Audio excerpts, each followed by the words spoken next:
M. Charles Debris, pardon, Aubry, c'est le directeur du collège.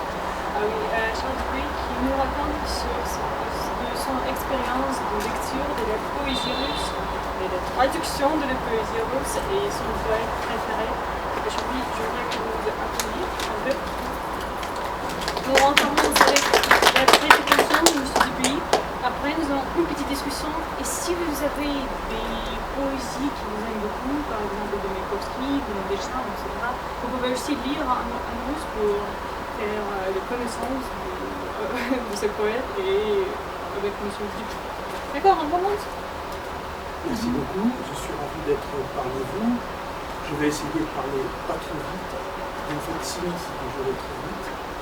Donc, je remercie Tatiana Andreevna et la Francothèque de m'accueillir. Donc, mon nom est Charles Dupuis, c'est un peu difficile pour les Russes.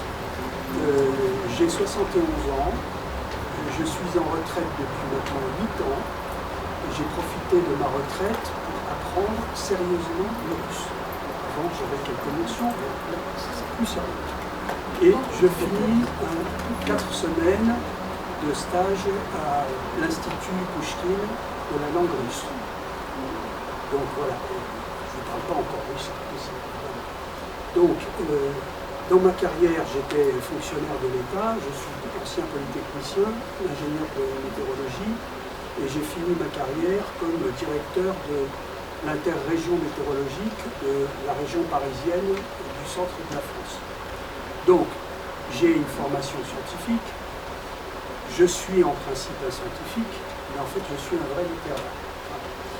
Et j'ai hérité de mon père, paix à ses cendres, le goût, pour ne pas dire l'amour, de la culture russe et de la langue russe. Et qui nous lisait Pouchkine, qui nous faisait écouter Boris Godunov, des choses comme ça. Voilà. Et j'ai repris l'apprentissage du russe, et là, Pouchkine, c'est un monument dont on ne peut pas voir le sommet, donc beaucoup trop de respect de Pouchkine. Mais en reprenant l'apprentissage du russe, j'ai découvert avec mes professeurs Garvasvili, Anna Kern, et puis c'est tout. Et après, c'était moi-même.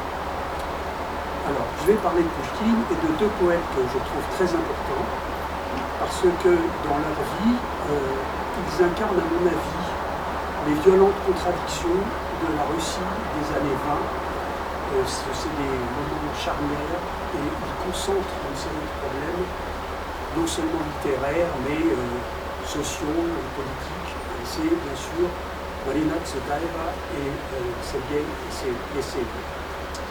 Donc je vais essayer de parler d'eux. Et les années 20 qui sont marquées, comme je ne vais pas l'apprendre en russe, par le poids croissant, voire écrasant de la bureaucratie. Alors, premièrement, l'hommage à Pouchkine, je n'y reviendrai pas après, c'est un des documents que vous avez, et c'est une introduction aussi à Tsvetaeva, des difficultés de la traduction. C'est la traduction de L'adieu à la mer, Marina. Et je vais donc vous lire, je ne ferai pas beaucoup de commentaires en route, je vais vous lire la fin du poème, qui est la dernière page que vous avez en français, et j'essaierai pour vous montrer que la traduction, même de Tsvetaeva, c'est difficile, de lire en russe, vous pardonnerez, les 3 derniers quatrains. Alors, c'est 7 derniers couplets. Là s'achève l'ignominie, c'est la fin de la première page. Là s'acheva l'ignominie. Il s'agit de Napoléon. Et le suivi, couler nos pleurs, un autre éblouissant génie, un autre maître de nos cœurs. Il s'agit de Lord Byron. Pleurer par tout ce qui est libre, laissant un monde sans soleil, gémis abîme, hurle, vibre, tempête, chante ton pareil. Il fut créé à ton image, il subissait ta seule loi, profond, impénitent, sauvage et indomptable comme toi. Sans ces figures de merveille, que me présente l'océan? Calamité est toujours pareille, sur toute belle chose veille un tas de rustres, un tyran. Adieu, ô gouffre, l'heure presse, mais en tout temps et en tout lieu, On poursuivra sans fin ni cesse ta voix à l'heure des adieux. Dans mon désert sans source vive, j'emporterai empli de toi tes durs granits, tes belles rives, tes jets, tes flots, ton bruit de voix. Et je trouve que cette traduction est très belle, mais elle s'éloigne de Pouchkine. Et Pouchkine, je trouve que c'est encore mieux. Alors vous me pardonnerez si je n'ai pas les accents du fond. Mir Apustien, Teper, Kudaje, Minyak, Pi, Vinis, Akian, Sudba, Gudje, Afsuntutage, Tie, Tapia, Plaga, Tam, Nastrage, Ush, Patsvitchene, Intera. Prashai, Je, Mori, Yezavudu, Klain, Torjesnema et Krasi, Dolga, Srisha, Pundu, Tvaipul, Večernie časy. Lisa, Pustini, Malčavi, Pilini Sun, Travojilo, Epon, Tvai Skali, Tvai Zalivi, Yes, Itiel, Gova, Je trouve que c'est magnifique. Et en français, même avec Tsvetaeva, ça passe pas. Enfin, ça passe pas. Le sens il est.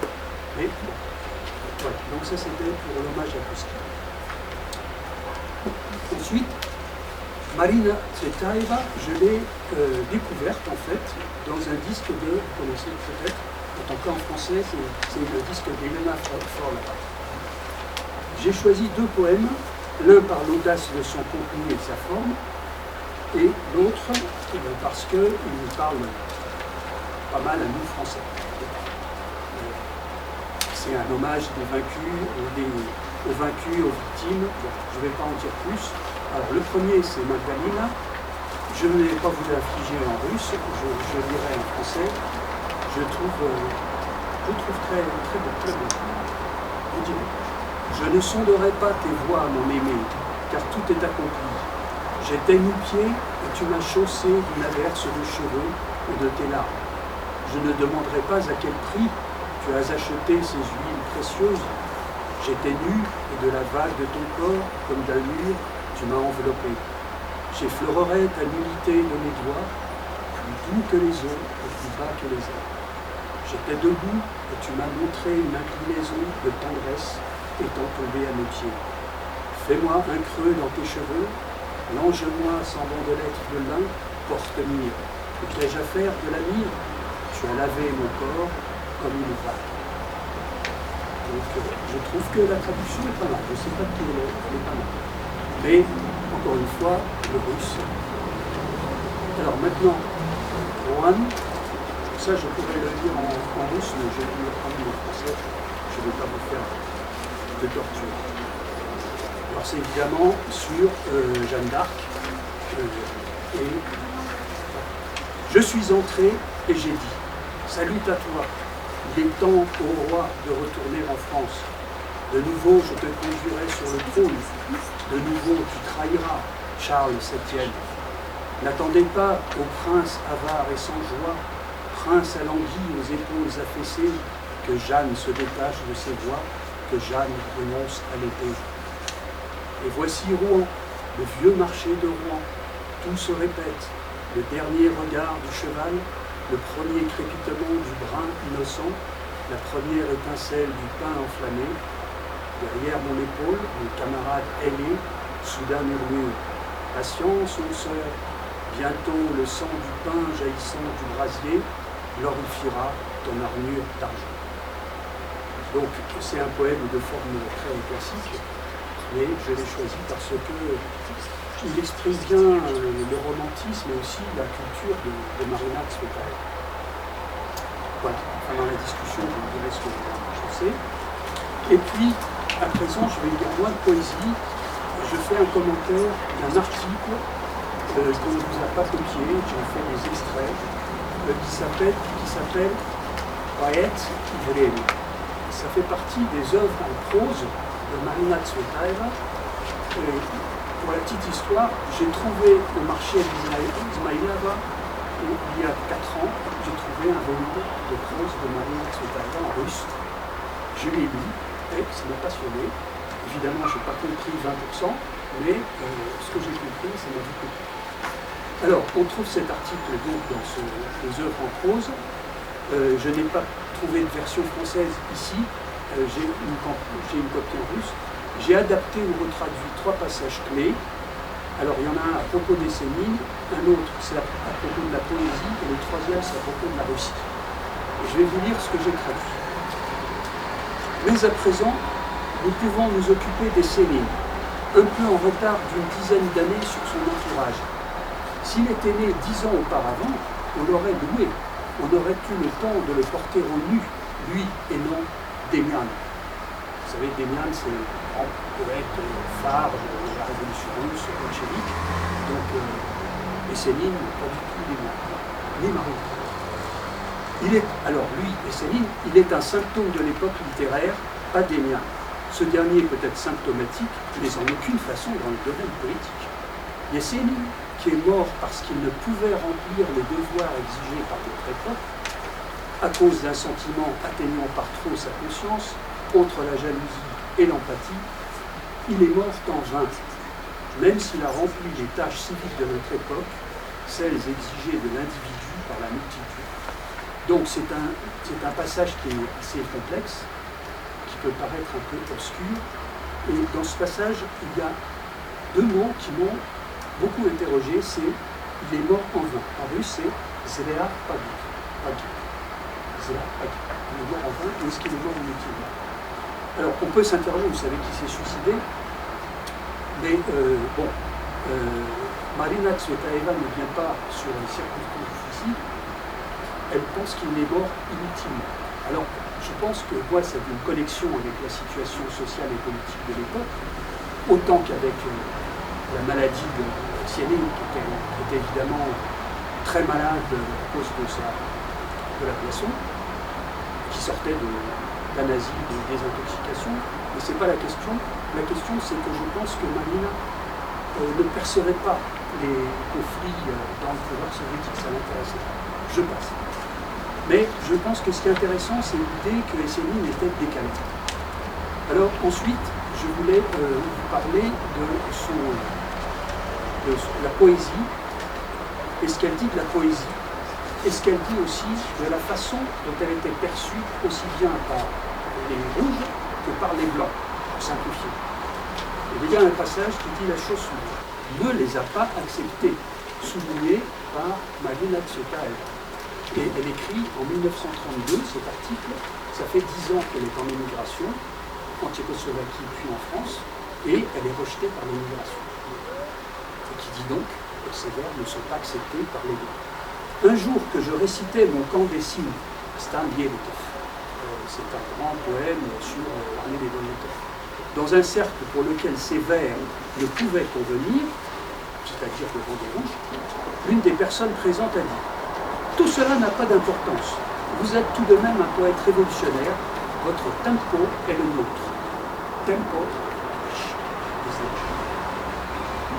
Je sais aussi que les vrais auditeurs de mon pérécope blanc, ce ne sont pas les officiers, à qui chaque fois que je les récite, j'ai en toute franchise envie d'en faire des paraphrases en prose, mais bien les élèves officiers de l'armée rouge, pour qui ces vers pouvaient figurer la prière du prêtre avant l'assaut, qui comprendrait l'œuvre et qui la comprendrait. Dernière phrase du paragraphe: si seulement entre le poète et le peuple, il n'y avait pas les politiciens. Donc ça, c'est un paragraphe qui, à mon avis, illustre assez bien les difficultés et les contradictions de Marina Tsvetaeva, et ça n'est pas un hasard si cet article est cité dans beaucoup de livres sur la poésie russe. Et puis, le dernier paragraphe, c'est sur la Russie, qui est aussi, c'est presque un poème. Il y a un pays qui s'appelle Dieu. La Russie lui est limitrophe, disait Rilke, Rainer Maria Rilke, qui eut lui-même toute sa vie, vécu hors de Russie, la nostalgie de la Russie.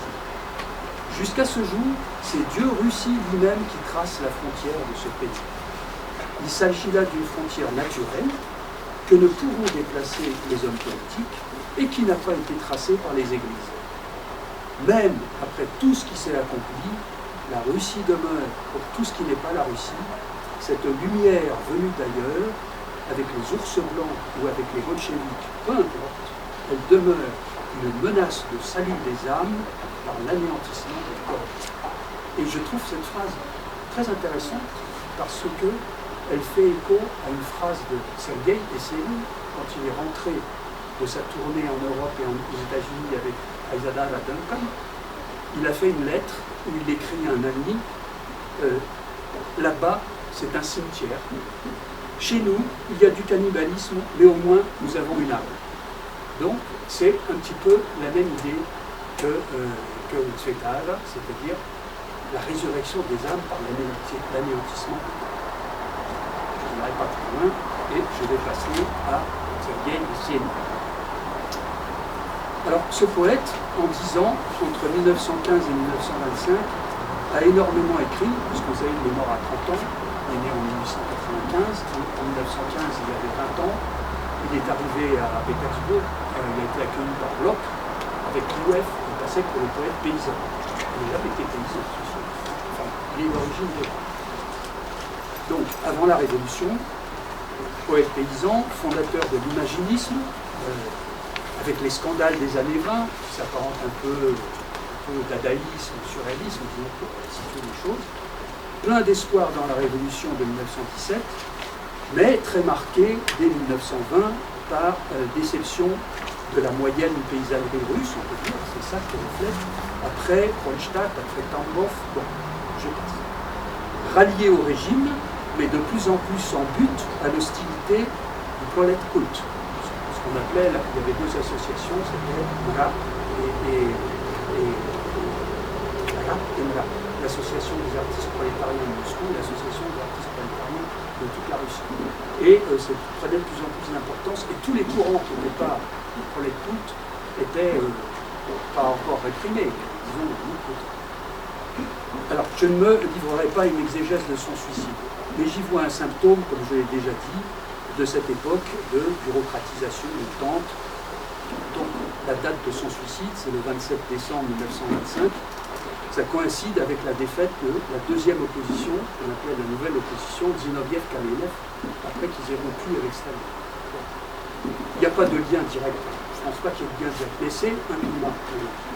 Alors, retour à la poésie. J'ai retenu, c'est un choix arbitraire, le passage de Salokoust, qui est le deuil de 40 jours, un poème dédié à Marienhof, et qui exprime, je crois, son malaise, son angoisse de la Russie qui s'en va. Il y a un autre poème qui s'appelle comme ça, la Russie qui s'en va. Alors, je lis en français. Avez-vous vu, à travers les steppes, de brumes lacustres s'enveloppant, et par son naseau de fer soufflant, sur ses pattes de fonte, courir un train, et derrière lui, dans les hautes herbes, dans une course folle comme en fête, ses jambes fines lancées vers la tête, crinière rousse au vent, galoper un poulain. Gentil poulain, risible petit sot, qui veut-il ainsi rattraper? Ne sait-il pas que les vrais chevaux ont été vaincus par la cavalerie d'acier? Ne sait-il pas que dans les champs morne sa course ne pourra pas ramener le passé? Lorsque contre une paire de belles filles russes, le Petcheneg échangeait un coursier, aux enchères le destin a repeint, le calme eaux réveillé par des grincements ivres, pour des quintaux de viande et de cuir chevalin, on se paye aujourd'hui une locomotive. Donc ce poème, vous connaissez peut-être le contexte, il a été écrit après un voyage des Yéssines dans le Caucase, et dans la steppe, il a assisté du train à cette course du poulain avec le train. Et pour lui, c'est évidemment un symbole de la Russie qui s'en va et de la Russie qui vient. Je m'excuse, c'est un peu cartésien. Alors, maintenant, j'ai retenu un texte testament de Sénine. Il y en a plusieurs. Comme on dit en français, on a l'embarras du choix. Alors, mardi, j'ai chanté Roche sur la taille, que j'aime beaucoup, que tous les Russes connaissent, bien sûr. Mais là, j'ai retenu un autre poème que je trouve très bien, il y en a encore un 13e, je ne reparlerai pas, qui est, c'est pas le titre, de 1924, qui commence par Oui, Tcheper, ou Radim Paniem. Peu à peu, nous nous mettons en route, vers un pays de paix et de grâce. Peut-être vient-il aussi mon tour de prendre en main ma maigre besace. Gentil bois de boulot, toi ma terre, vous, sable des plaines et ciel bleu, comment puis-je cacher ma détresse face à ceux qui partent si nombreux? Dans ce bas monde, j'ai trop aimé tout ce qui revêt l'âme de chair, pèse aux trembles qui, branches écartées, scrutent le fond rose des rivières. J'ai tant médité dans le silence, tressé des chants en moi toujours plus, et sur cette terre en déshérence, je suis bien heureux d'avoir vécu. Heureux d'avoir embrassé les femmes, froissé les fleurs dans l'herbe vautrée, et de n'avoir pas frappé aux femmes les animaux, les frères cadets. Je sais que là-bas rien ne fleurit, les blés n'y chantent pas langoureux, voilà pourquoi toujours je frémis face à ceux qui partent si nombreux. Je sais qu'il n'y a pas là-bas ces champs dorés par une brume légère, voilà pourquoi j'aime tellement ceux qui avec moi vivent sur terre. От того и дороги мне люди, что живут со мною на земле. Et la traduction de M. Avril, je la trouve très belle, mais quand vous regardez le texte russe, il y a des choses qui sont ratées, qui ne passent pas. Par exemple, le «Знаю я, что не цветут там чащи, не звенит и бяжи щели рощ». Ça, cette image-là, n'est pas donnée dans la traduction. Et c'est magnifique, je trouve. C'est un des derniers imaginistes de Yesenin, parce que la poésie de Yesenin, à mesure qu'il s'approche de la fin, devient, comme ça a été dit, je n'ai pas inventé, de plus en plus pushkinienne. Voilà. Et je vais m'arrêter là, parce que la boucle est bouclée, et Yesenin revient au prochain. Je vous remercie. Merci à vous. D'accord, on commence notre discussion. Tout d'abord, si vous avez des questions, vous pouvez les poser. Si vous avez des questions, mais vous ne pouvez pas formuler en russe, en français, vous pouvez les formuler en russe et nous essaierons de répondre en russe, en français ou en d'autres langues.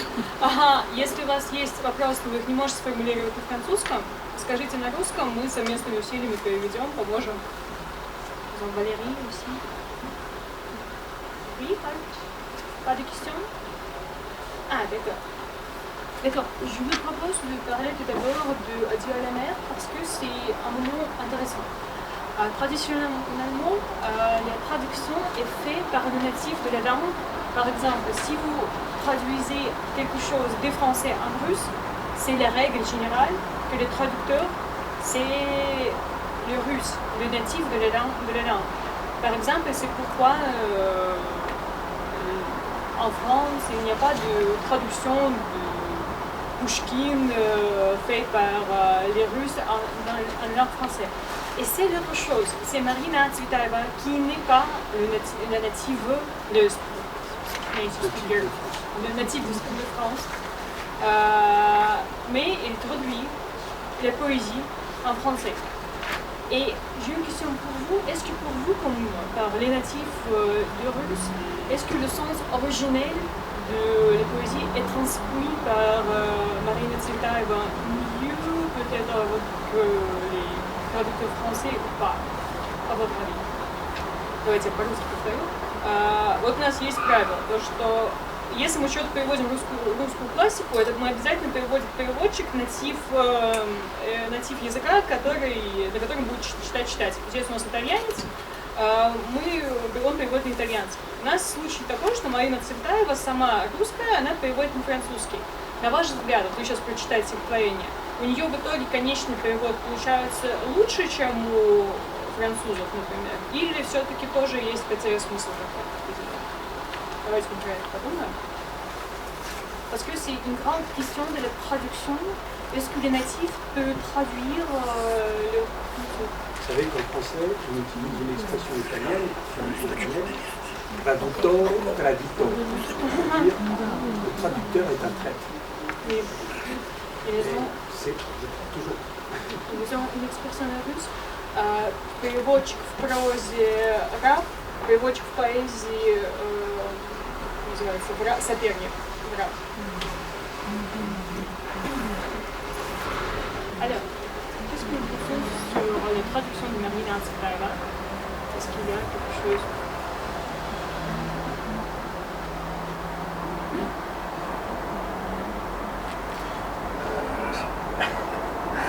Il y avait une soirée des artistes français. Et on traduit. D'abord, il faut formuler encore. Je remettrai la question. C'est le mot la première fois. Il est difficile.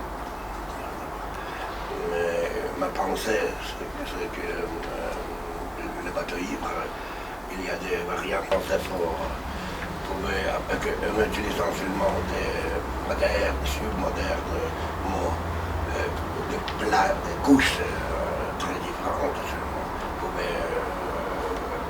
Догнать ce bateau ivre. Peut-être il y avait un autre variant, une autre variante de traduction. Ces traductions étaient faites par le français en russe ou c'était un traducteur russe? C'est le nom de famille, j'ai oublié le nom. Mais il y avait des défauts. Mais c'est le chef-d'œuvre de l'Europe. Et vous, est-ce qu'il peut-être... peut-être il y a quelqu'un lien avec ces poésies très célèbres de Baudelaire, oui, le mais je nomme Rimbaud. Rimbaud, pardon. Entre ces poésies très célèbres françaises, le bateau ivre et peut-être quelqu'un poésie russe, par exemple, moi et bateau ivre, peut-être il y a quelqu'un lien. Ou pas.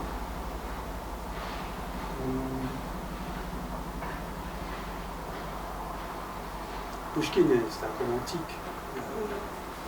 On s'éloigne, à la fin du 19e siècle, on s'éloigne du romantisme. C'est romantique et c'est aussi très classique. Oui, je pense, d'ailleurs, tout le monde le sait, au lycée de, comment ça c'était Excel, Pouchkine était appelé le français. Donc, la poésie de Pouchkine, pour un français, n'est pas trop dépaysante. Je dirais pas trop dépaysante. C'est la langue russe qui est dépaysante. Parce que les sonorités du russe, même avec Pouchkine, ne sont pas les sonorités du français. La langue russe joue beaucoup sur les consonnes. Je crois que c'est très important. Alors que le français, il joue sur plutôt des voyelles et des diphtongues, je dirais. Nous avons une grande richesse de diphtongues, et ce qui fait que le caractère des deux langues est très différent. Et je pense que de toute façon, c'est très difficile. Je vais faire juste une petite remarque. Il y a 2 jours, j'ai acheté une traduction de Baudelaire en russe. Par un Suisse, attention, par un Suisse, russophone. Un monsieur qui s'appelle Albert, je sais pas, allemand. J'ai été terrorisé. Terrorisé. Je vais dire, la musique du russe, c'est formidable. La musique de Baudelaire, c'est formidable. Mais la musique de Baudelaire en russe, ça n'existe pas. Sauf exception. Il y a quelques morceaux où le miracle se produit. Mais en général, c'est pas possible. Enfin, c'est mon sentiment. Vous voulez dire quelque chose? Да. J'ai vu.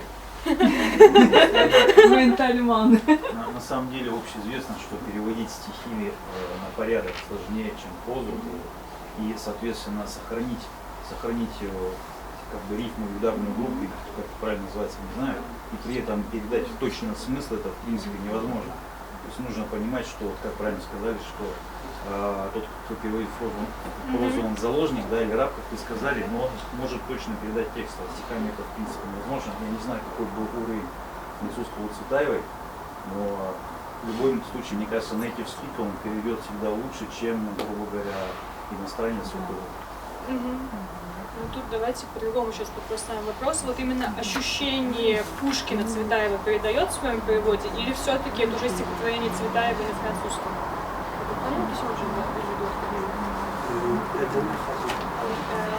Est-ce que le sens original de Pouchkine est transmis par Tsvetaeva ou c'est la poésie de Tsvetaeva mais en français?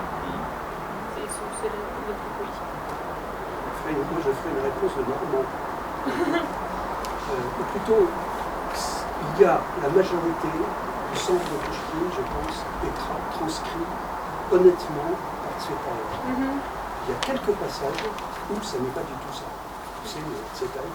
Où c'est Tsvetaeva pour réaliser une forme en français. Parce que ça vient pas d'elle, c'est quand même Pouchkine. Mais il y a 2 ou 3 passages à la fin, justement, où je trouve qu'elle s'est adaptée. Elle s'est adaptée au français, mais elle s'est éloignée de Pouchkine. À la fois pour le sens et un peu pour la forme, mais moins pour la forme. Je trouve que la musique de Tsvetaeva, le rythme de Tsvetaeva est très convenable par rapport à la traduction de Pouchkine. Mais c'est peut-être du fait que Pouchkine lui-même est proche de la culture française. Hypothèse. Très proche de la culture française, puisque la langue native de Pouchkine, c'était français. Et tout d'abord, il commence à parler français. Et après beaucoup de temps, il commence à parler russe. C'est pourquoi, par exemple, beaucoup de structures grammaticales russes qui étaient introduites par Pouchkine au langage littéraire russe, c'est plutôt français.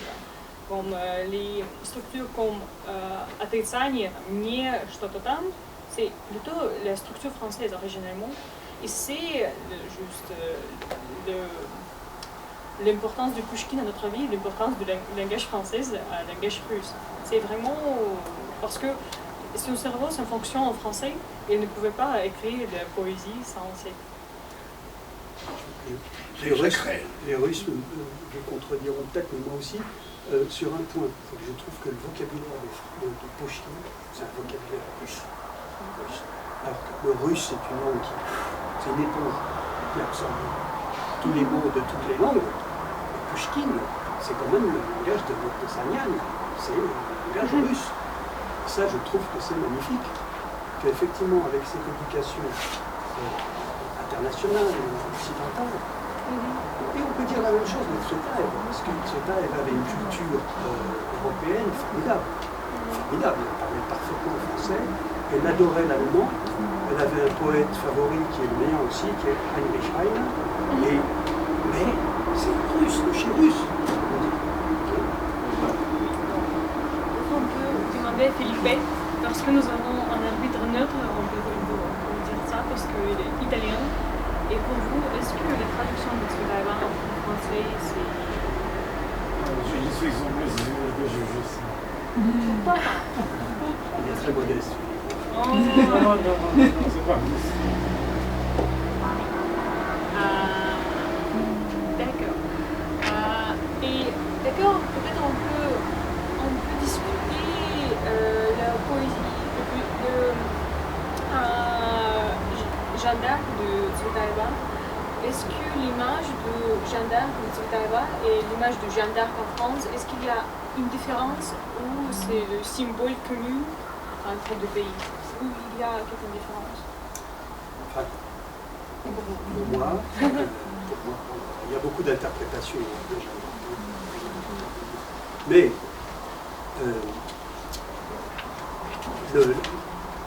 les images principales de Tsvetaeva, ça nous parle parfaitement. C'est-à-dire, le roi, il est un petit peu, Charles VII, il est un peu rabaissé. Hein, bon, il n'était peut-être pas aussi les épaules affaissées, aussi lâche qu'elle ne le dit. Mais l'image que c'est Jeanne d'Arc qui a emmené la reconquête du trône, ça c'est quelque chose de parfaitement établi, qui est vrai, qui est incontestable, et que nous vivons en France. Et l'image de son martyre sur le bûcher de Rouen,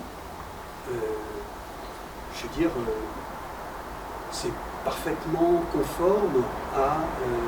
c'est pas du conformisme, mais c'est conforme à ce que l'on peut comprendre de cette situation et aussi de la perception qui en est faite par les Français, mais aussi d'autres. Parce que par exemple, il y a eu des films sur Jeanne d'Arc qui n'ont pas été faits par les Français et qui restituent la même image et la même idée, sans que ce soit consulté avec Marie-Hélène Tsvetaeva. Donc moi je trouve que ce poème, il nous parle parfaitement, et il nous parle y compris dans sa forme, parce que sa forme elle est classique, pas du tout, elle n'est pas très innovatrice du point de vue du style, elle est classique. Il y a une toute petite remarque, mais j'ai trouvé c'est amusant, c'est qu'elle dit il faut revenir en France. Alors, vous savez peut-être qu'en fait, il a toujours été en France, Charles VII. C'est simplement que la France était coupée en deux et qu'il fallait qu'il reconquiert Paris, Reims, le nord de la France, mais il était toujours en France. Donc il n'a pas retourné en France, il a reconquéri en France. Mais je pense qu'elle a mis ça pour un public plus large, pour un public russe, pour situer, qui sait. Votre avis, pourquoi il a choisi ce symbole de Jeanne d'Arc, pas les symboles un peu classiques russes? Pourquoi Jeanne d'Arc? Dans les situations peut-être sociales, et c'est aussi la question pour vous, ou peut-être vous.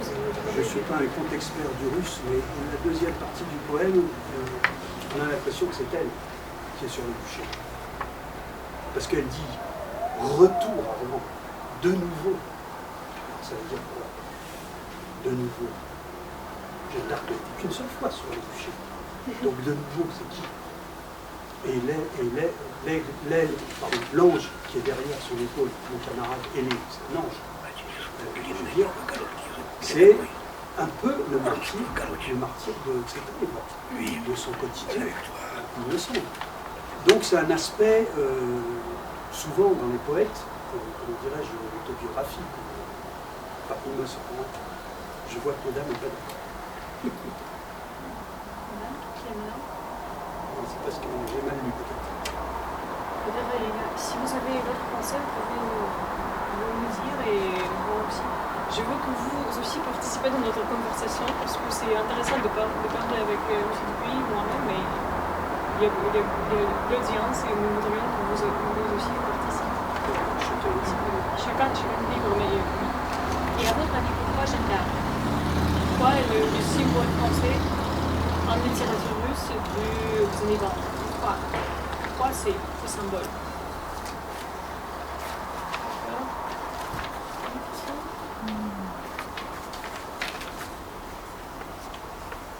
Peut-être parce que Jeanne d'Arc arrivait pour gouverner le trône pour le roi et Mélanie Axitale a peut-être aussi voulu que le régime de tsar aussi ne peut pas accepter la révolution. Mais elle est restée en Russie. Elle est revenue. Revenue, oui. Mais c'était pas sa choix peut-être à cause de ça. Elle a toujours affiché des opinions monarchistes, très clairement. Elle a des vers sur les occupants du Kremlin qui sont très durs, et monarchistes. Alors que l'armée blanche, officiellement, n'était pas monarchiste. C'est intéressant.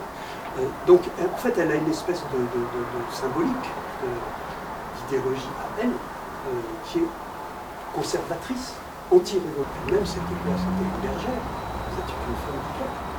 Et elle se battait non pas pour, les symboles royaux, elle se battait pour se libérer des Anglais. C'est ça. Donc, pour nous, c'est ça, Jeanne d'Arc. Je dirais que c'est plutôt comme une île écolaire pour les Russes. Enfin, c'est l'idée. Peut-être ici, le roi, c'est pas le roi lui-même, le tsar de Nicolas II, déjà tiré, je crois.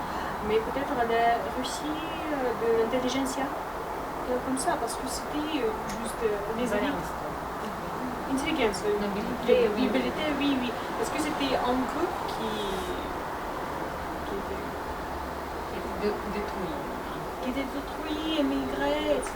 Et Marina Tsvetaeva ne pouvait pas vraiment vivre dans l'espace avec les cultes, avec les autres organisations qui vraiment essayaient d'assassiner.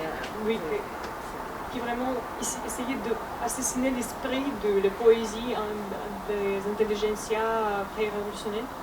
Parce que vous connaissez bien, c'est prolet culte en Russie. Et le but principal de cette organisation était de faire les poètes des paysans. Et j'ai... Oui. Parce que j'ai, par exemple, à la maison, le livre sur la poésie des années 20, il y a les vers sur tracteur, Proliv Prasvet, создание газеты. Короче, стихи на все случаи жизни. Mais c'est pas la poésie, la vraie poésie avec les émotions. Poésie haute. La poésie haute, oui. C'est les poésies juste sur les faits, sur la propagande du gouvernement.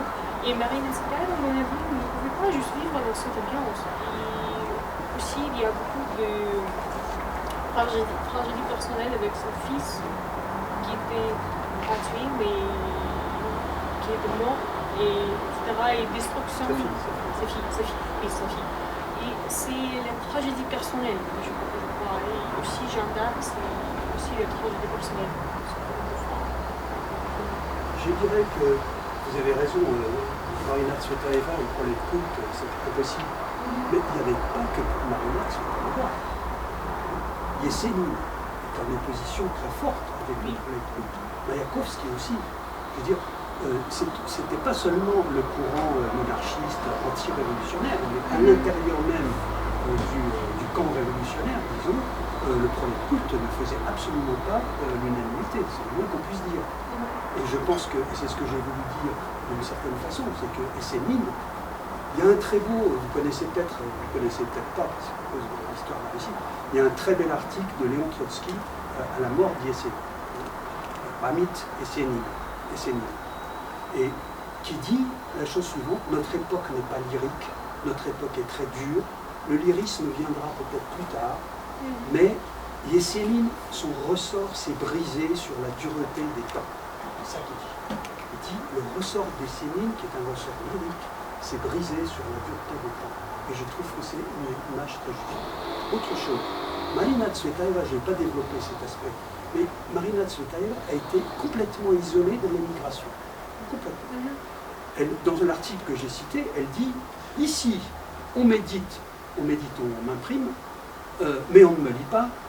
Là-bas, c'est-à-dire en Union soviétique, on me lit, mais on ne médite pas.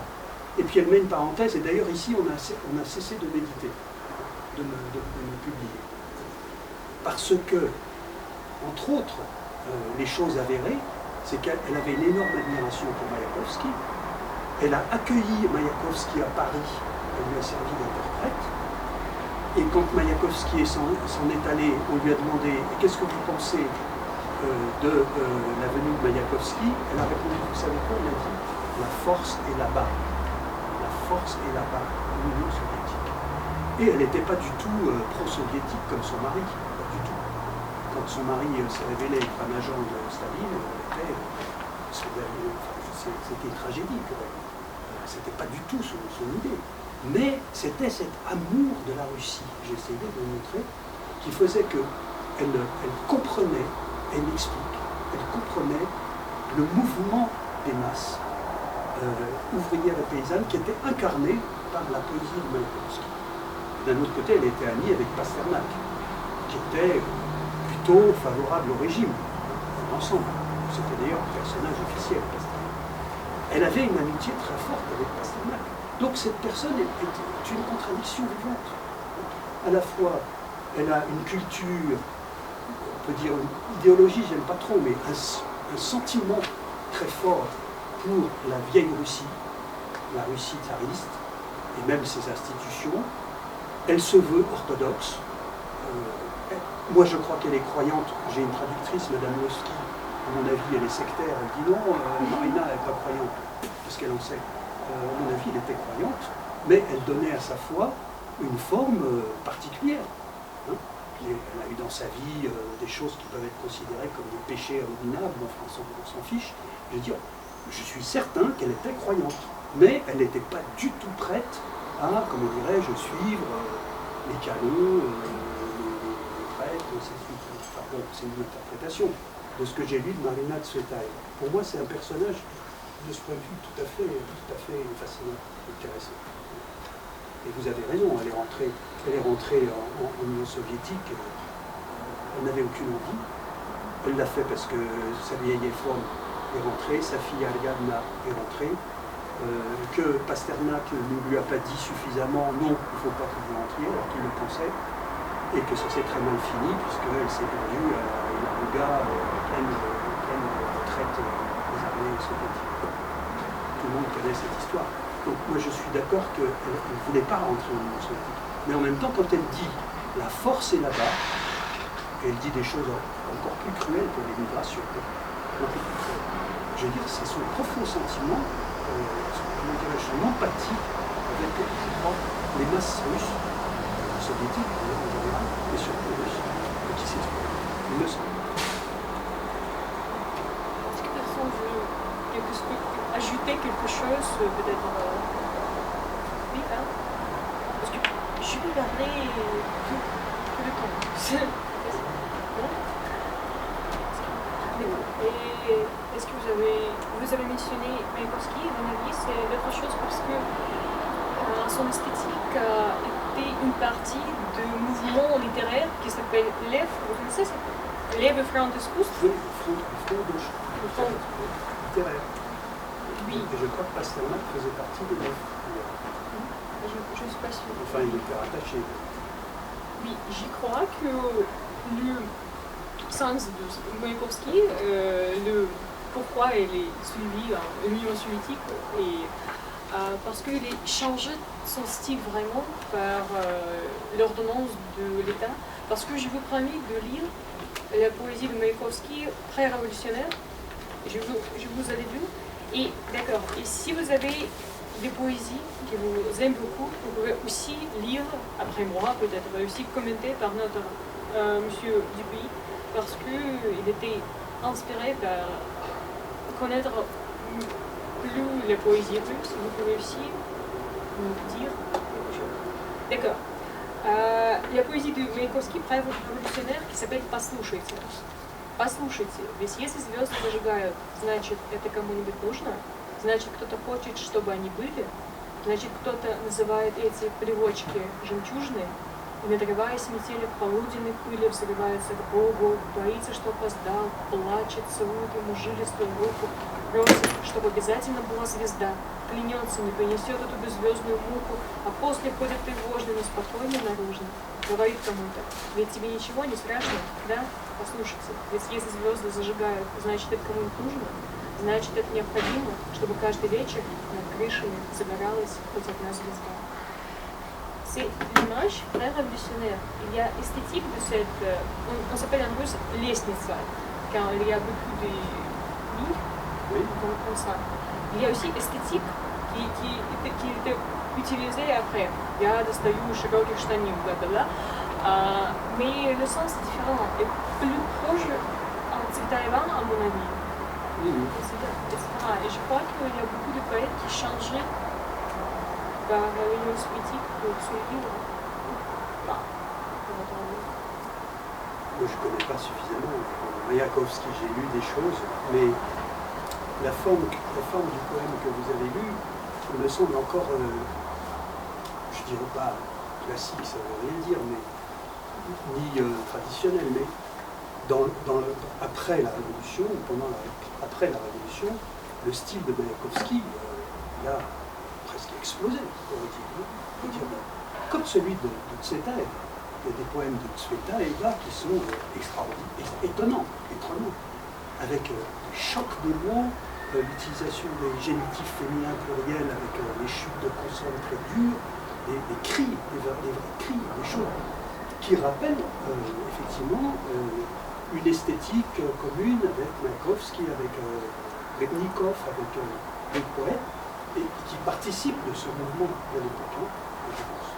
Et Marina Tsvetaeva, elle voulait conserver l'écriture russe traditionnelle, mais dans son style poétique, elle était très très moderne, il me semble. Et donc Mayakovsky, moi je connais plus les poésies d'après la Révolution, qui sont le mouvement futuriste, futuriste, donc qui sont beaucoup plus, comment dirais-je, disloquants la métrique et la poésie russe traditionnelle. Je connais moins bien. Ça va dire. Personne veut lire quelque chose. Какое-нибудь стихотворение кто-нибудь, попробуйте свое любимое. Мы можем, тут свободный интернет, мы всегда можем найти кто-нибудь хочет. Чье? Ваше любимое. Ваше любимое русское... Pour la première fois dans ma vie, je vais je compose 30 en russe, à 300, presque professionnels. Il y avait la Tussovka, rock cabaret, cardiogramme, le leader est mort à 54 ans, c'est toujours le Rubège, pas 37, mais maintenant 54 amis qui voulaient faire en théâtre politique aussi sont dans ce Rubège, cette ligne 54. Oui, j'étais un participant devant le micro, je lisais des compositions, même de la musique. C'était 15 ans déjà qui sont passés. Et voilà, j'ai composé pour les études des étudiants, peut-être en français, même pour savoir mieux le français. Vous avez écrit en français? Oui. Mais encore quelqu'un peut donner cette question, je cherche. D'accord. Можете выбрать любое стихотворение, которое вам нравится, даже если вы учили когда-то давно в школе читать. En paix, tu lis la Nice. J'avais et bien, je tisse des phrases qui sont à canalice. Donnant un grand calice, brillant dans l'artifice, je chante le mot délice. Voilà mon sacrifice. L'amour des pères en vice, partout des exercices. Or même la police se tient en armistice. L'amour est une actrice réelle ou factice, elle fait des cicatrices, finie enfant, mais lisse. La vie n'est pas qu'une culisse, c'est l'injustice dans le café de pastis, un chantement lisse. La joie c'est l'édifice des jeunes qui fleurissent, faut prendre des épices, des jours qui se finissent. Des marches en hélice nous mènent en hospice. Bonjour. La bisectrice, je suis complice. Des gens d'Europe frémissent, voilà une vieille nutrice. Porter le nom Fabrice, c'est un supplice. Revivre sans avarice et sans malice, voilà mes petites notices. Croquis, esquisse. C'est un mélange de machiche. En plus, vous avez le rythme français. Merci. Et l'imitation. Oui, mais c'est bien. N'hésitez pas, si vous avez quelque chose à dire. Madame. Non. Et c'est moi? Oui. D'accord.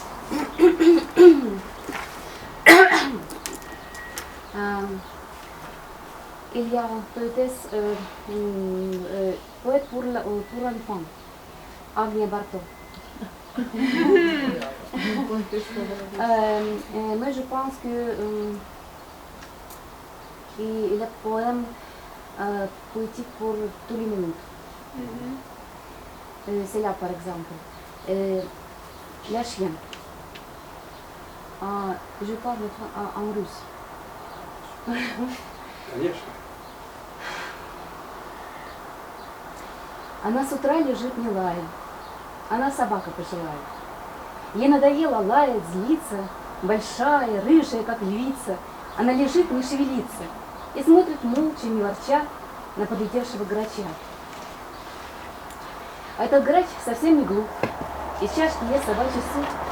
«Ты что молчишь?» — кричит ей кто-то, ей даже тяпнуть неохота. Ее с утра берет дремота.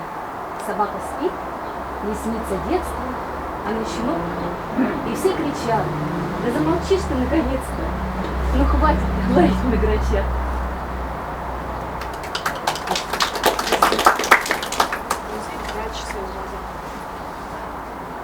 Je ne connaissais pas.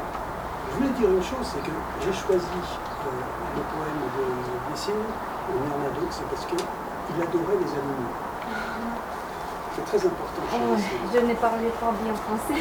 Non, mais j'apprécie beaucoup, et j'apprécie. Il y a d'autres poèmes, par exemple, Sabaki et Cacharot. J'aime beaucoup, c'est un poème que j'aime beaucoup, qui est très, très émouvant. Il parle du chien, mais ici il parle aussi de sa première femme. Et souvent, et puis alors le poème sur la vache, ou comment c'est, c'est je crois la chienne qui a perdu ses petits. Un poème sur la chienne qui pleure ses petits. C'est extrêmement beau, extrêmement beau. Et je crois que cet amour des animaux, c'est quelque chose de fondamental chez les. Je n'ai pas suffisamment développé, mais j'ai pensé à ça. Donc je suis heureux que vous ayez cité ce poème pour les enfants, mais pour d'autres aussi. Très bien. Vous connaissez rien pas что les autres poèmes non? Sur le français. C'est poésie traditionnelle à l'école primaire, chaque fois. Ah oui, à l'école primaire, j'étais à Paris. Je vais t'envoyer. C'est ça, oui. Troisième personne. Ты счастливое число, точно. Бог любит троицу. Давайте еще дайте что-нибудь. Видите, у нас CS очень разрос, у нас и своя поэзия, и я где-то кто.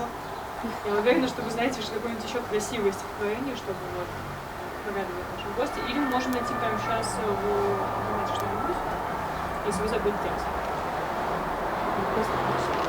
Да, просто почитать, ничего страшного. Ok. Oui. J'ai promis, ce sera moi.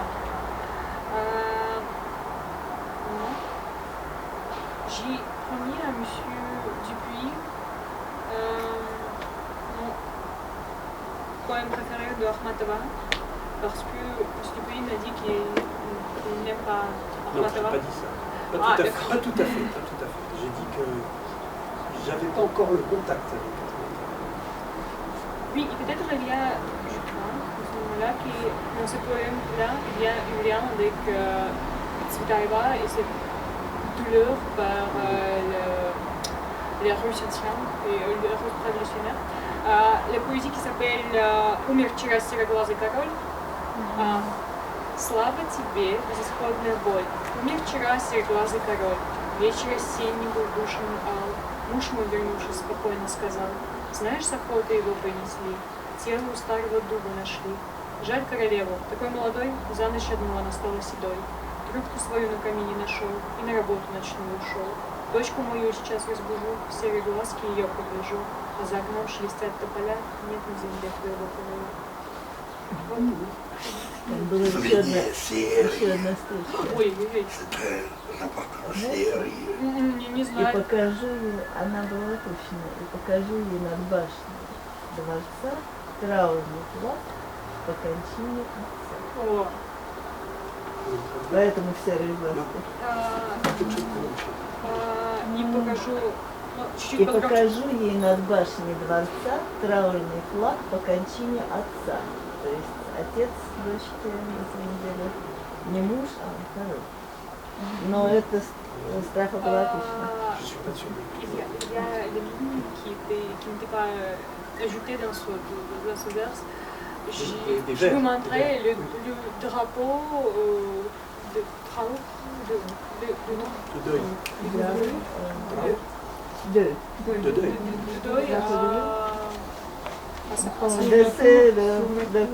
Décès du frère. Ça signifie que c'est les filles mais pas de la femme du roi qui est mort. Lequel? Donc, ici, le personnage qui parle ici de la mort du roi, c'est pas sa femme, mais sa fille. C'est C'est le roi. Carole. Король, сероглазый король. C'est qui, Louis XVI? Non, c'est pas Louis XVI. Non, je crois que c'est aussi l'image du pays qui est mort.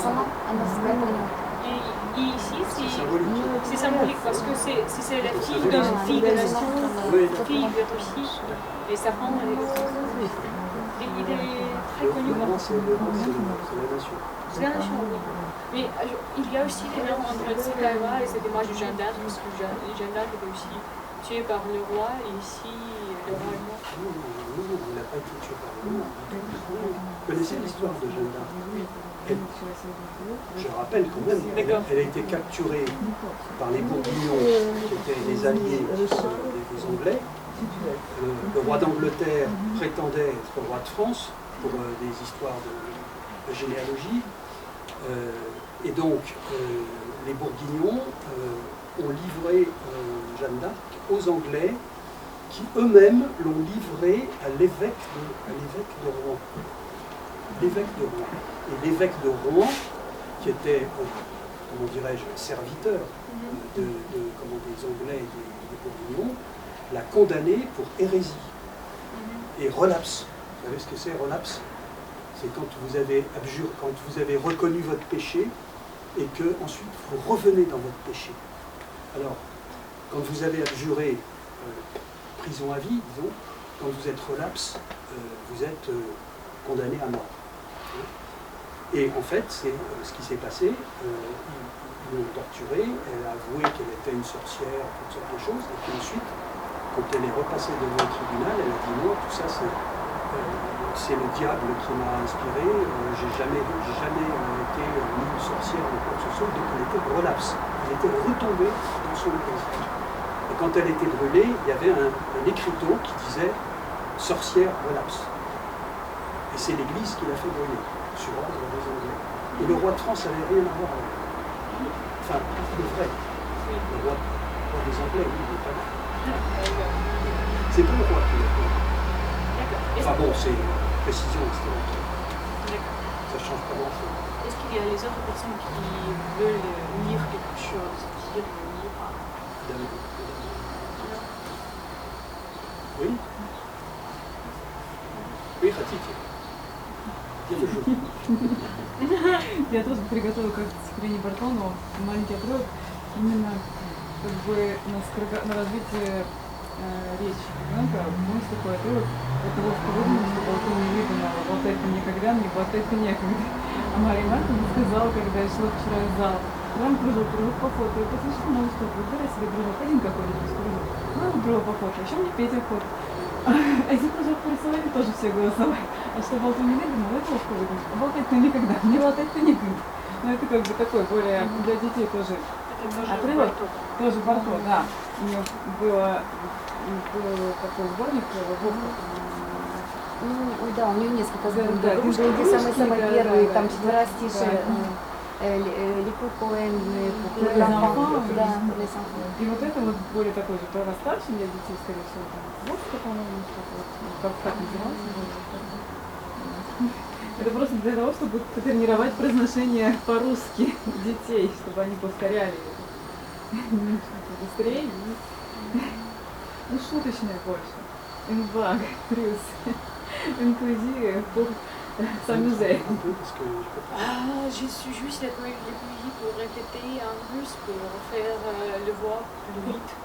Pour faire les enfants de prononcer, de mieux, pour s'améliorer la prononciation des enfants.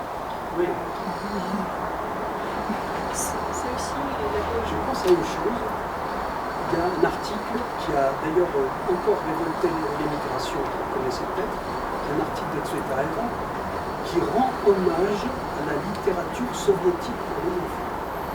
Elle dit en Union soviétique, on publie des livres pour les enfants qui sont très bien. Et alors l'émigration, elle dit, ça y est encore un légion de bolcheviques. Et en réalité, il y a aussi autre chose derrière ça. C'est que beaucoup de poètes, d'écrivains russes, se sont réfugiés dans la littérature pour les enfants parce que c'était moins censuré. Enfin, ce qu'on raconte. Et moi, je trouve que c'est une histoire qui est bien intéressante aussi. J'ai aussi trouvé un extrait qui vient illustrer votre point. De prendre le pouvoir du pays des animaux. Et vous connaissez qui est cette poussatée, animaux dans les années 20 et 30? Avec les moustaches? Avec les moustaches. Non, non, 30. Staline. Oui, il avait des Mais moustaches. Johnny avait des plus grandes moustaches. Mais aussi, c'est le conte de Tchaïkovski. L'homme moustache. Oui, le même moustache. C'est le conte de Tchaïkovski, très classique, publié beaucoup de fois. Mais Tchaïkovski était de l'intelligentsia pré-révolutionnaire. Oui. Et après, il écrit beaucoup sur... Mais attendez, il n'y a pas le fameux poème pour lequel Mandelstam a été déporté. C'était un poème contre Staline. Peut-être. Oui, c'est un poème contre Staline. Mais je ne sais pas s'il ne parle pas des moustaches aussi. Mais aussi, il est russe, c'est pourquoi c'est pas clair par la critique et c'est vraiment Staline, mais l'audience, Ah oui, bien sûr. Langage codé. oui. Est-ce qu'il y a les autres pays? Non? Ah non. D'accord, on peut poser la dernière question à discuter et après une autre. Pourquoi cette époque catastrophique par la culture russe, c'est vraiment une catastrophe des années 20? Vraiment. Juste après la révolution, destruction du pays, de destruction sociale. Pourquoi cette époque, c'est aussi l'époque des grandes poésies russes comme Цветаева, Ахматова, Гумилев. Pourquoi? Я повторяю по-русски. Смотрите, у нас 20-й год, и это на самом деле век катастрофы. Это вот сразу после революции страна в разрухе, структуры общества разрушены, но тем не менее это тоже вот время, когда поэзия расцветает на самом деле. Вот на ваш взгляд, почему? Je crois que c'est l'héritage de l'Empire. Oui, parce que tous les poètes étaient nés dans un empire russe, aussi à origine monarchiste, et formés là, et juste leur adolescence, mais leur vie était en époque soviétique. Je crois que c'est juste. C'est pas dit. Oui, mais d'autre côté, il y a la littérature des émigrés russes qui est considérée comme les héritiers, héritage qui a héritage héritier. Oui, il n'y a pas de poète grand. Il y a une prose grande de Chmilov, de Bounin, mais pas les poésies. Et ici, une question, pourquoi les écrivains ont choisi la poésie pour expresser les émotions de vivre dans le nouveau pays? Сложно, да? Encore. Смотрите, у нас есть, я по-русски повторю, у нас есть еще иммигрантская литература, которые себя считают преемниками Российской империи. Они не выбирают поэзию как способ самовыражения, у них есть великие поэты-прозаики, писатели-прозаики, но нет поэтов. И поэтому в 20-е годы в России расцветает поэзия. Вот почему, на ваш взгляд, именно в Советской России выбрали поэзию как способ выражения эмоций вот в новой стране? Почему именно поэзия? Попали поэзия? Потому что она могла быть прочитана по-русски. Лозунг. Лозунг. Лозунг? То есть le slogan. Можете немножко развить мысль? Стихи-плакат. La poésie comme le placard Les affiches. des affiches. Oui. Ça, c'est la poésie, disons, d'agitation. D'agitation, Maïkovski, c'est typique, agitateur. Mais je réfléchissais à une chose dont on ne parle pas. C'est que la révolution de 1917, c'est pas la première révolution. Oui. La première révolution, c'est 1905. 1905. Et c'est la révolution qui a marqué les gens comme Pasternak et comme Tsvetaev. Tsvetaev était sympathisant pour la révolution de 1905. Et donc on ne peut pas, à mon avis, dire c'est les monarchistes qui propagent la culture, ainsi de suite. Il y a le mouvement révolutionnaire qui interagit avec l'intelligentsia, je pense. Et même des poètes ou des écrivains qui se sont montrés hostiles à la révolution de 1917, au régime soviétique, etc., ils reflètent ce mouvement. Et c'est un mouvement qui est un mouvement profond des masses russes. Je veux dire. Depuis 1905, il y a une fermentation énorme en Russie. Et elle s'exprime, je pense, aussi bien dans la poésie que dans la prose, il me semble. Et la question du régime politique, c'est une question. Une dictature n'a jamais empêché les écrivains d'écrire clandestinement, d'échanger entre eux. Bon. Et je reviens sur Tsvetaeva, ce qu'elle dit sur la littérature de l'émigration et la littérature soviétique. Je m'excuse, mais elle ne considère pas que c'est la catastrophe. Elle considère que c'est un développement comment dirais-je, psychologique et sentimentale dans le peuple russe. C'est ça qu'elle pense. Il me semble. Il me semble. Bon, bref, on pourrait en discuter longtemps, mais moi je pense que les poètes, ils ont leur autonomie, ils ont leur propre personnalité, ils ne peuvent pas, ce qu'elle dit, ils ne peuvent pas être au service du pouvoir politique. Ça, c'est intéressant. Ce que fait Maïakovsky, il ne le fait pas parce qu'il est payé par le parti, il le fait parce que c'est son sentiment de poète. Et Marina Tsvetaeva, elle ne le fait pas parce qu'elle veut, comment dirais-je, être payée par l'OSFAG ou je ne sais pas quoi, un garde blanche ou qui que ce soit, qui est payé par rien du tout d'ailleurs, c'est parce que c'est son sentiment. C'est ça le poète. Et imposer des normes, je veux dire, là-dessus, sur la question du prolet culte, vous pouvez trouver les articles de Trotsky, je reviens là-dessus, qui dit que c'est une aberration de vouloir infliger la politique à la littérature. C'est aberrant. Le poète, le littérateur doit se développer dans sa propre sphère. Il reflète le passé, il reflète la culture du peuple, mais il ne peut pas transmettre, je veux dire, les slogans. Maïakovsky, ça pourrait être le contre-exemple, mais je ne pense pas que c'est le contre-exemple. C'est pas le contre-exemple. Maïakovsky, il a maintenu son autonomie, et ça lui aussi, il est mort. Il y a un poème de Tsvetaeva d'ailleurs, qui est un dialogue entre Yesenin et Maïakovsky. Vous connaissez sûrement ce poème, qui est très intéressant. Oui, il y a aussi une citation. En Russie, le poète est plus que juste le poète. Et en France, est-ce qu'en France, les poésies sont bien aujourd'hui ou pas? Le rend la poésie complètement confidentielle. Non, c'est un fait. Regardez les tirages des poètes, j'ai l'impression que c'est rien. Alors, autre chose, c'est la chanson. La chanson, c'est une forme de poésie. Sauf peut-être des gens comme Prévert. Philippot, il aime beaucoup Prévert. Raison. Prévert, c'est quelqu'un qui reste très populaire, mais c'est un peu une exception qui confirme la règle. La poésie moderne française est complètement confidentielle. Il me semble. C'est pas. Vous êtes peut-être pas d'accord.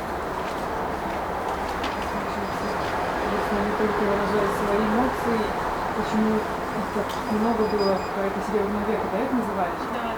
И это тоже произошло, наверное, потому что было очень много событий, и у них получилось очень много эмоций, и все это переполняло, и поэтому вот эта часть истории, она вылилась в такую большую группу вот этих поэтов, которые выразили потом это все в своих стихах.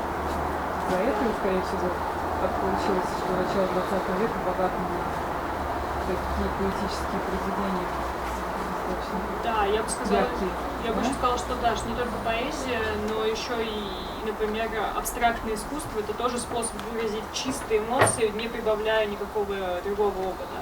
То есть ты, если пишешь красный квадрат, и ты думаешь, что это ярость, ничего другого не добавляешь. И это тоже способ выражения эмоций.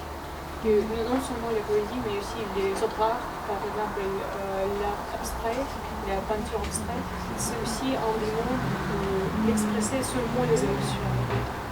Et votre expérience, et c'est aussi bien développé au début du XXe siècle, autant que les siècles d'argent en Russie. Oui, là. Peut-être à ajouter, je contemple l'écran computer de l'ordinateur, on emploie souvent l'ordinateur, plus souvent, oui. Les poètes français, une fois, j'ai trouvé un poète qui renouvelle les traditions, de chanter la rose. Et je lui ai écrit, oh, c'est très bien, mais je soupçonne qu'il est un homme de l'Asie, un fils des migrants de l'Asie, parce qu'il est dans les lunettes noires, dans sa photo. Peut-être c'est un homme avec la tradition par ses parents de chanter tout.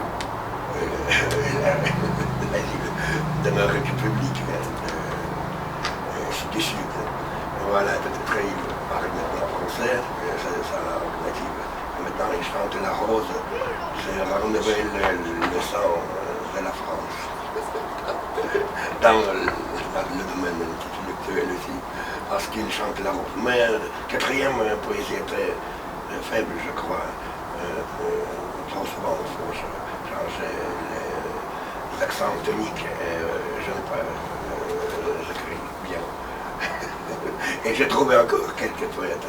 Ils sont amoureux dans sa personne, une femme produit comme Césaire de courts vers, mais tout c'est bien, mais elle n'est pas une personne avec laquelle je voudrais dire, échanger des opinions. Peut-être c'est de leur méthode aussi. C'est très bien, on a des Russes qui connaissent bien les poètes français. C'est une très bonne chose. Je pensais que d'ailleurs, il y a les poètes de la Deuxième Guerre mondiale, après la Deuxième Guerre mondiale. Il y a René Char, il y a Aragon aussi. Et puis il y a Aimé Césaire, qui est un très grand poète. Vous savez, Aimé Césaire, c'est un poète martiniquais, qui était d'ailleurs un homme politique martiniquais, qui était indépendant sur la Martinique. C'est un très grand poète français, en français. Mais je connais beaucoup moins bien. Je suis un scientifique qui s'intéresse un peu à la poésie. D'accord. Si tu l'as dit, ils ont terminé. J'y voudrais un nom. Juste un nom. C'est vrai que, d'après ce que dit notre ami, je comprends qu'il y a tout le mouvement du rôle. Par exemple, le coup de Java, ça a été une découverte aussi pour les Russes. Je disais, au coup de Java, ça n'a pas de problème avec le coup de Java.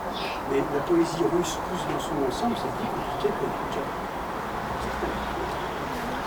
D'accord. À ce moment-là, je voudrais, au nom de notre centre, vous remercier d'avoir fait une émission de cette rencontre avec vous. Merci beaucoup pour notre audience, pour votre participation très active à notre discussion. Je vous invite à l'autre événement de l'atelier littéraire de notre centre. Если вы хотите ходить в наше литературное мероприятие, то обязательно подписывайтесь на общую рассылку в Контатеке.